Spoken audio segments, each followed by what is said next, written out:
Hello friends, CIBIL score అనేది loan repayment కరెక్ట్గా లేనప్పుడే కాదు తగ్గేది, కొన్ని సందర్భాల్లో కూడా తగ్గద్ది. అది ఎలా అంటే మనం లోన్ ఎంక్వైరీలు ఎక్కువగా చేయడం వల్ల కూడా మనకి సిబిల్ స్కోర్ అనేది జరుగుతుంది.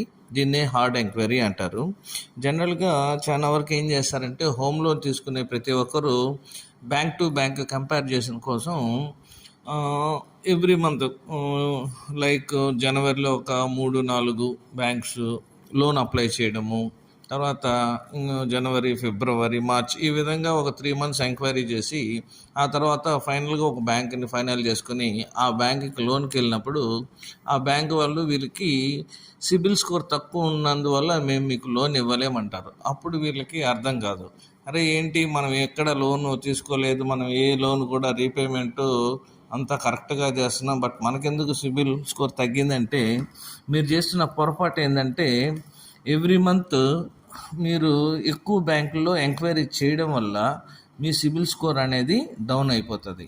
మీరు అలా కంపారిజేషన్ చేసుకోవాలి అనుకుంటే బ్యాంక్ టు బ్యాంకు ఒక్క మంత్లోనే 14 days లోపల మీరు ఎన్ని ఎంక్వైరీస్ అన్నా చేసుకోవచ్చు. అలా చేసినట్లయితే అది ఒక్క హార్డ్ ఎంక్వైరీ కిందే మనకి పడుతుంది. అప్పుడు మీకు సిబిల్ స్కోర్ అనేది కొంచెం తగ్గుతుంది తప్పితే ఈ విధంగా లోన్ రాకుండా ఉండే విధంగా తగ్గడం అనేది జరగదు. కాబట్టి ఎప్పుడైనా మీరు చేయాలి ఎంక్వైరీ అనుకుంటే 14 days బిలోనే అన్ని బ్యాంకులు కంపేర్ చేసుకొని మీరు చూడాలి.